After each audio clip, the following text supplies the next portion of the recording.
7 minutes. That is the number that Israeli air defense commanders, American ballistic missile defense engineers, and every military planner who has spent the last decade wargaming Iranian strike scenarios has been dreading. 7 minutes is the flight time of the Sejjil 2 ballistic missile fired from launch positions in western Iran to targets in central Israel. 7 minutes is less time than it takes to evacuate a school, less time than it takes to move patients in a hospital to protected areas, less time than the Aero 3 exo-atmospheric intercept system requires to complete its full engagement sequence against a target traveling at the velocities the Sejjil achieves in its terminal phase. 7 minutes is the window that Iran has spent 15 years engineering and that Israel spent 15 years hoping it would never have to defend against in combat. Last night, the Sejjil entered the war, and the 7-minute window closed. To understand why the Sejjil occupies a category entirely separate from every other weapon in Iran's arsenal, separate from the K-bar Sheken that struck the USS Gerald R. Ford, separate from the Ahmad and the Ghadr that have been fired at Israeli and Gulf targets throughout this conflict, separate from the drone swarms and the cruise missiles that have defined the tactical texture of this war. You need to understand what the missile was designed to do and why its existence represents a fundamental challenge to the architecture of ballistic missile defense that the United States and Israel have spent $40 billion constructing over the last 3 decades. The Sejjil is a 2-stage solid-fueled ballistic missile with a range of approximately 2,000 kilometers and a terminal velocity estimated by Western intelligence at between Mach 14 and Mach 16, depending on the trajectory profile selected by its guidance system. Those numbers place it in a performance category that the Aero 3 system, which was specifically designed and funded to defeat Iranian ballistic missiles, was not optimized to engage. Aero 3 was designed around the threat profile of Iranian liquid-fueled missiles, which are slower in their terminal phase and follow more predictable re-entry trajectories. The Sejjil's solid fuel gives it a terminal velocity and a trajectory profile that sits at the outer edge of Aero 3's engagement envelope. At the margins of an engagement envelope, intercept probability does not drop gradually, it collapses. Here is the specific technical problem that the Sejjil poses to Israeli air defense that no amount of additional interceptor inventory can fully resolve. Ballistic missile defense works on a geometric principle. The interceptor must be in the right place, at the right time, with enough velocity to reach the target before the target reaches its aim point. Against a missile traveling at Mach 14 to Mach 16 on a depressed trajectory, a flatter lower flight path that trades maximum range for reduced flight time and reduced radar detection window, the geometry becomes extraordinarily demanding. A depressed trajectory Sejjil fired from western Iran toward Tel Aviv spends less time above the radar horizon of Israeli early warning systems than a standard ballistic trajectory missile. The window between first radar detection and impact is compressed. The time available for the engagement sequence, detection, classification, tracking, fire control solution, interceptor launch, intercept, shrinks to margins where the probability of achieving a successful intercept before impact is, according to the technical assessments that American ballistic missile defense engineers have produced in classified briefings, significantly lower than the intercept probabilities that Israel's air defense community has publicly communicated. The public confidence in Aero 3 was calibrated against a different threat. The Sejjil is a different threat. Now here is what makes last night's strike not merely a tactical military event, but a strategic inflection point in the entire architecture of this conflict. Iran did not fire the Sejjil at the beginning of this escalation cycle. It did not fire it when Israel struck Fordo. It did not fire it when the multi-front proxy activation overwhelmed Israeli air defenses. It did not fire it in the immediate aftermath of the USS Gerald R. Ford strike. Iran held the Sejjil. It used every other weapon in its arsenal, the K-bar Sheken, the Ahmad, the Ghadr, the drone swarms, the cruise missiles, in the opening phases of this conflict, allowing Israel and the United States to calibrate their air defense responses, exhaust interceptor inventories, and build confidence in their ability to manage the Iranian missile threat. And then, when the moment of maximum Israeli air defense fatigue arrived, after weeks of continuous high-tempo intercept operations, after the interceptor reload cycles had been compressed, after the radar operators and fire control officers had been running 20-hour shifts, Iran introduced a weapon against which the engagement protocols that Israeli air defense had optimized for this conflict are significantly less effective. The Sejjil was not held back because Iran was afraid to use it. It was held back because the strategic value of deploying it was maximized by deploying it after the defense had been conditioned to a different threat profile. The targets the Sejjil struck last night require specific attention because they reveal the strategic logic behind Iran's decision to introduce this weapon at this moment. Iran did not fire the Sejjil at population centers. It did not fire it at economic infrastructure. It fired it at military targets with a specific characteristic, hardened underground facilities that the Khaybar Shekan and the Ahmad, for all their precision, had been unable to fully destroy in previous strikes. The Sejjil, at its terminal velocity, carries a kinetic energy on impact that significantly exceeds what slower ballistic missiles deliver.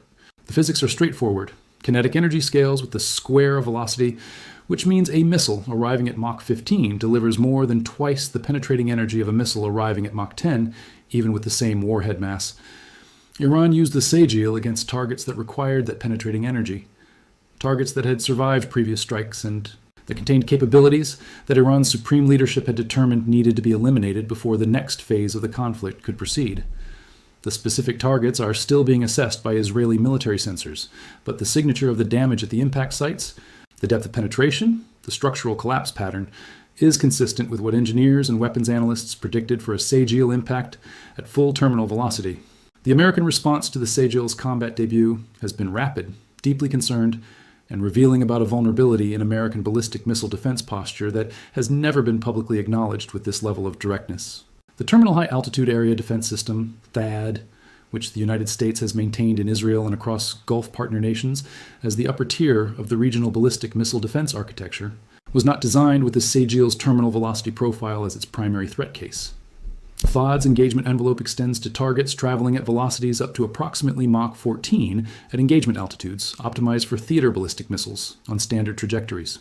A Sejjil, a depressed trajectory arriving at Mach 15 to Mach 16, approaches the boundaries of THAAD's kinematic performance in ways that the system's designers did not prioritize because, at the time THAAD was developed and tested, the Sejjil did not exist as an operational threat. The Missile Defense Agency has spent the last 6 hours issuing carefully worded statements that confirm THAAD performed within its design parameters last night without directly addressing the question that those statements conspicuously avoid. Did THAAD successfully intercept the Sejjil missiles it engaged? The absence of a direct confirmation of successful intercept, in the context of confirmed damage at the target sites, contains its own answer. Here is the broader strategic implication that extends far beyond this specific conflict, and that will reshape ballistic missile defense investment priorities, alliance postures, and deterrence calculations globally for the next decade. The Sejjil's combat performance last night has demonstrated that a regionally capable state, not a superpower, not a near-peer competitor with unlimited defense resources, but a regionally capable state operating under severe international sanctions and with a defense budget, a fraction of what the United States spends annually on missile defense alone, has developed and deployed a ballistic missile that challenges the operational effectiveness of the most advanced missile defense architecture ever constructed. This is not a theoretical concern for American allies in other regions. It is an operational data point that governments in Seoul, in Tokyo, in Taipei, in Warsaw, and in every capital that has structured its security planning around the assumption that American-provided or American-backed ballistic missile defense provides meaningful protection against advanced ballistic missile threats, are now urgently reassessing. The Sejjil did not just challenge Israeli air defense last night, it challenged the foundational premise of extended deterrence, the promise that America's missile defense umbrella protects its allies, that has been the backbone of American alliance management across every theater for 30 years. The Israeli military and political response to the Sejjil strikes is unfolding against a backdrop of genuine strategic shock, not the performed shock of governments managing public narratives about military setbacks, but the actual shock of a defense establishment confronting, in real operational conditions, a capability gap that its most pessimistic internal assessments had identified as a theoretical risk, and that has now manifested as a combat reality. The Israeli Air Force has responded by adjusting its air defense posture in ways that, without disclosing classified operational details, clearly indicate that the engagement protocols optimized for the Khaybar Shekan and the Ahmad are being revised in real time to account for the Sejjil's different terminal profile. What this adjustment requires, in practical terms, is earlier engagement initiation, committing interceptors at longer range against Sejjil threats to maximize the geometry of the intercept opportunity, which in turn means consuming interceptor inventory faster against each Sejjil threat than against slower missiles. In a sustained exchange where Iran fires Sejjil missiles alongside simultaneous Khaybar Shekan salvos and drone waves, the Israeli interceptor consumption rate against the combined threat package accelerates significantly. The mathematical problem does not get easier. It gets harder with each salvo. Iran's decision to reveal the Sejjil's combat capability at this specific moment in the conflict also carries a direct message to every government that has been considering intervening more actively to support Israel or to constrain Iran.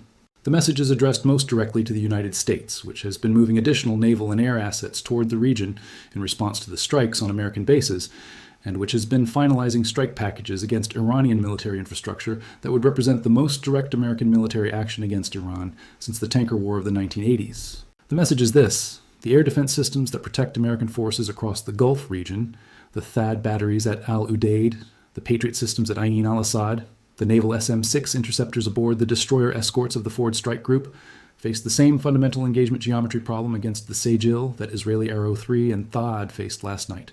If the United States conducts large-scale strikes on Iranian territory and Iran responds with a Sejjil salvo targeting American bases rather than Israeli cities, the force protection situation for American personnel in the Gulf is significantly more acute than it was before last night's demonstration. Iran did not fire the Sejjil to maximize immediate damage. It fired it to maximize deterrent effect.